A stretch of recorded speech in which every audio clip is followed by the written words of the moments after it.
Governor DeSantis will be with us in a moment. They're having a little bit of a phone problem, but we have the new Lieutenant Governor of Florida, Jay Collins, my Lieutenant Governor, since Florida is my residence.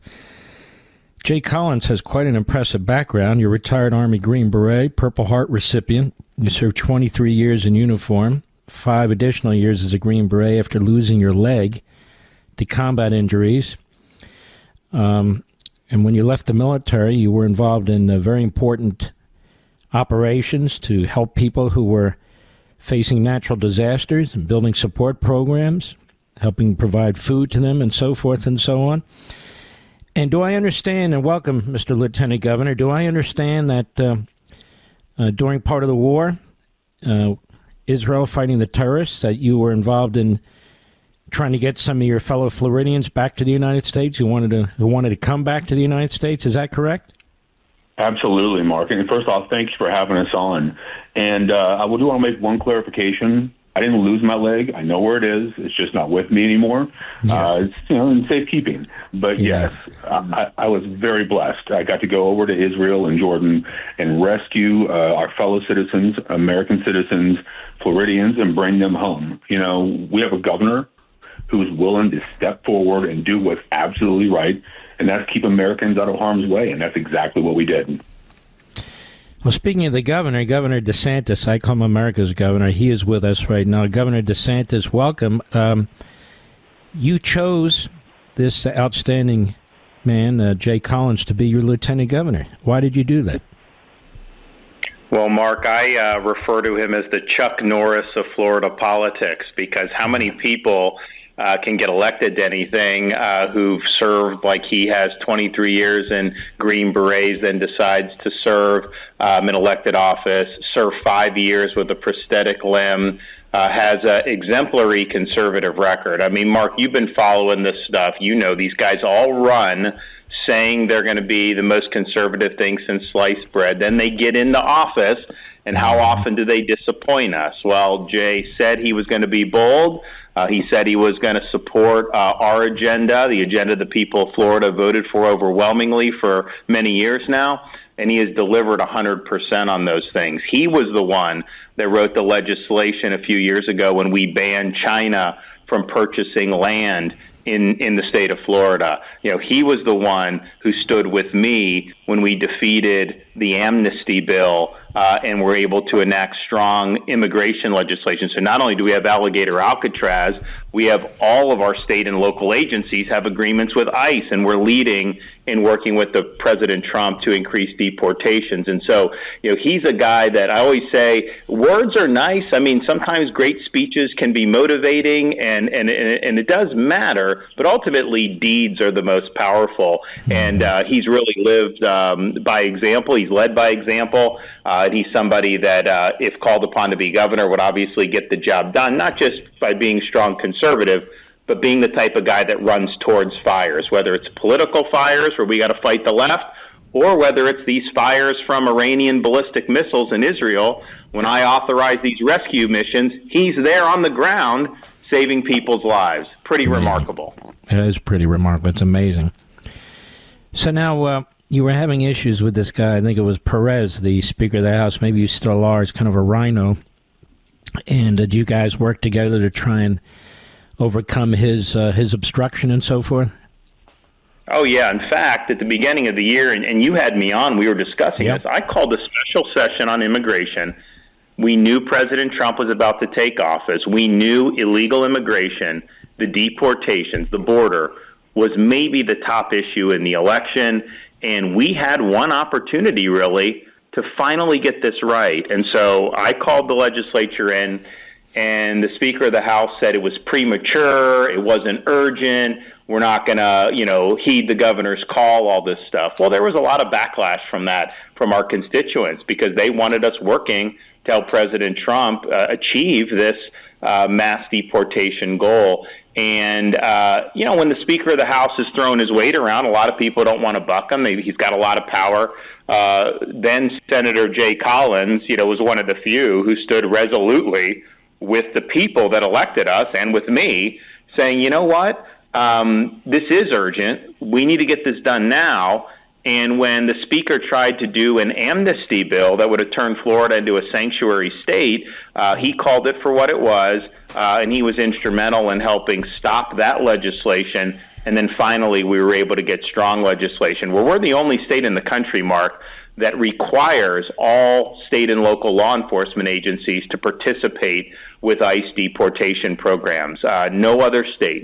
There's red states. None of them have done what we have done, and we've done a lot more than just that in that legislation. And so, when the rubber meets the road, when things get hot in the kitchen, that's when you really see who's going to stand up and fight for you. And Jay did that as a senator, and I have no doubt he'll continue to do that as lieutenant governor. Governor, let me ask you, and then let me ask the lieutenant governor. This guy, Newsom, is threatening now to change more seats in California. It's already a disgrace what he's done over there. He's got 43 Democrat seats and 9 Republican seats.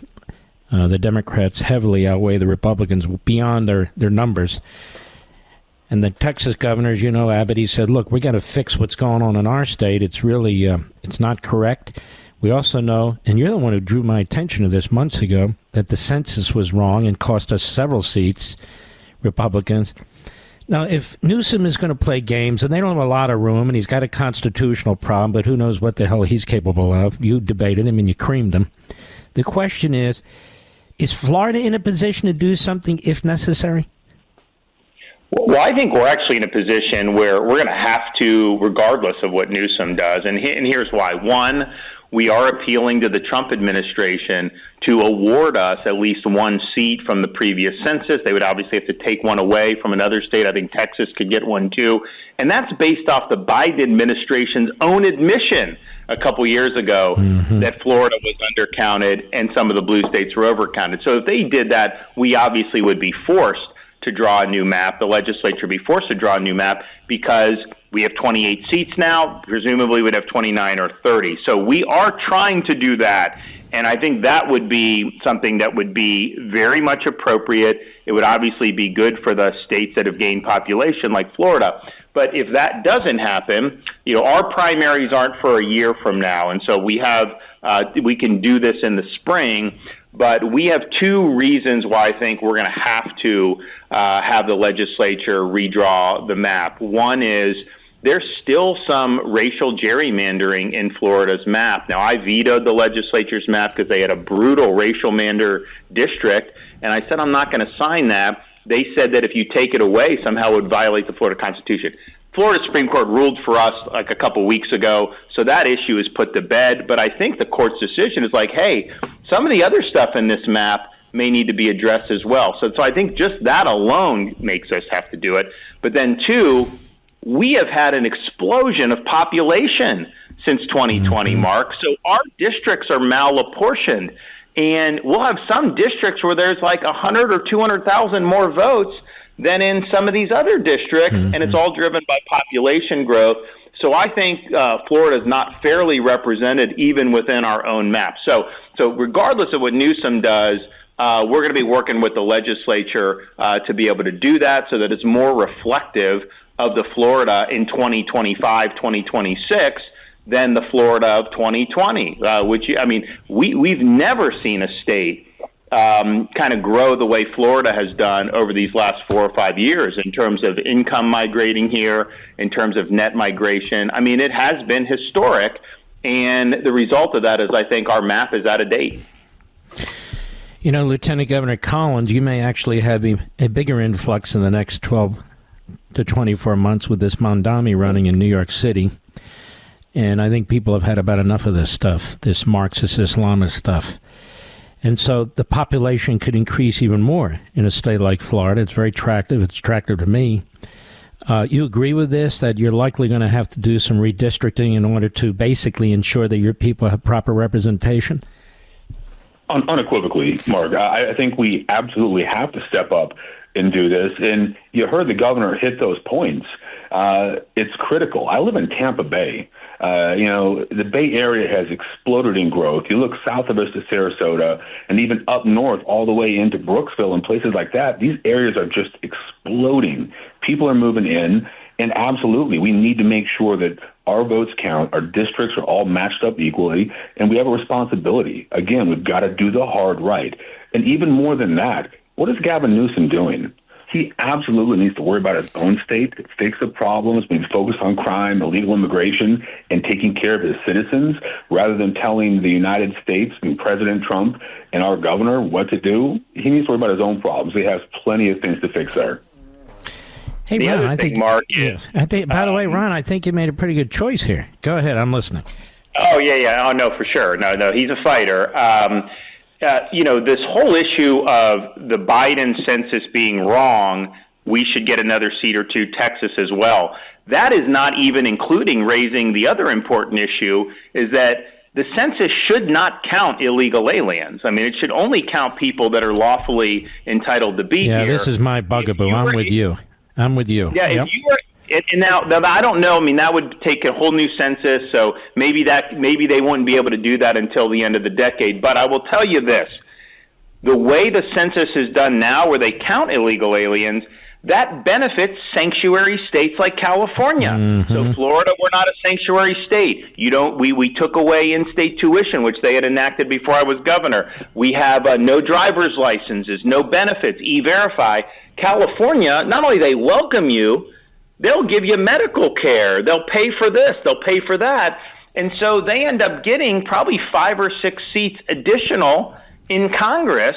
And their map, and it's important for your listeners to realize, California's map is already gerrymandered. It's a brutal Democrat gerrymander. And they say, no, we have an independent commission.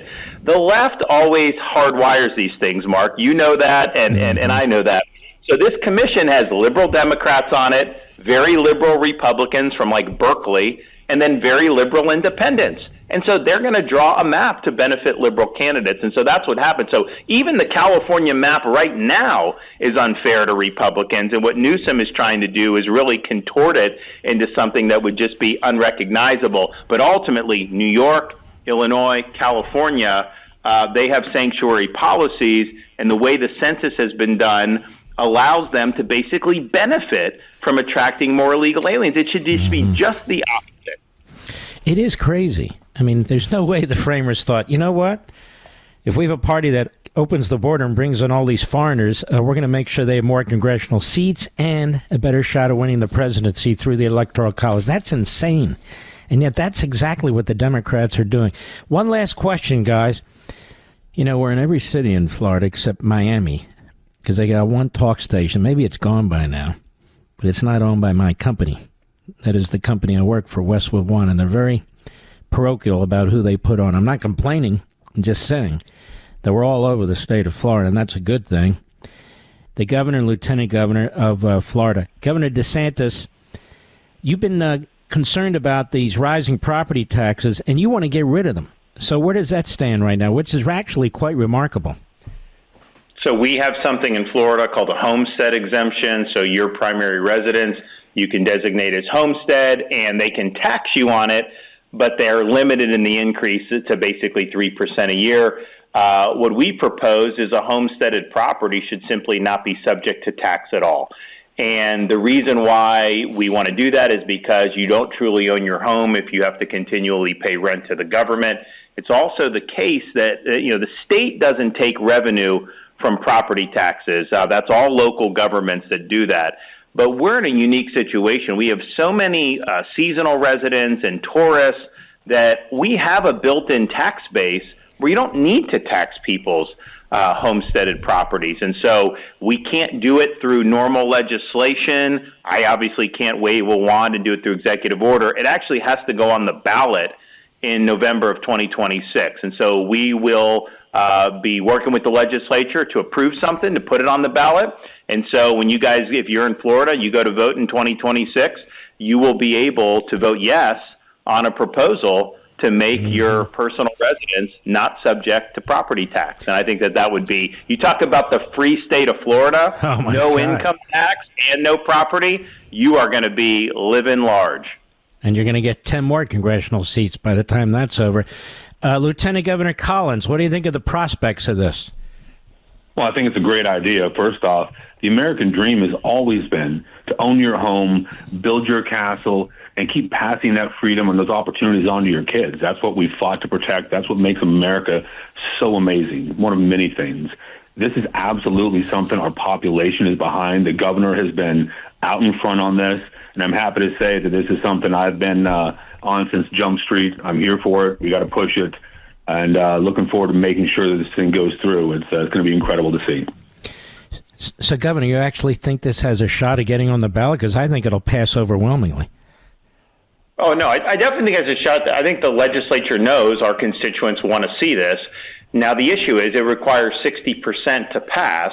And I think what will happen is when it's on the ballot, you're going to have a lot of people say, oh, they're not going to have any money for schools and law enforcement, which is just the opposite, because I think the way we're going to do it is actually say that, you know, if you're doing tax on snowbirds or commercial or investor residences, that you can only use that for police and fire and all that in schools and things that we all agree we need.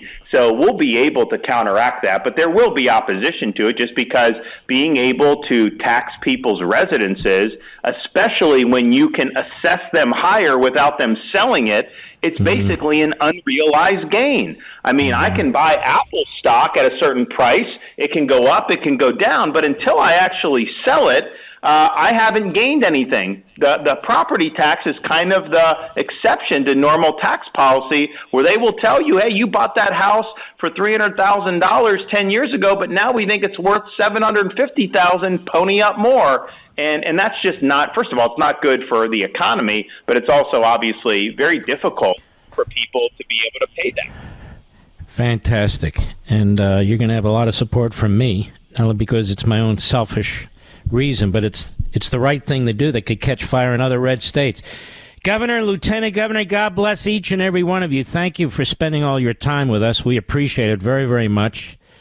Two great patriots who served in the military.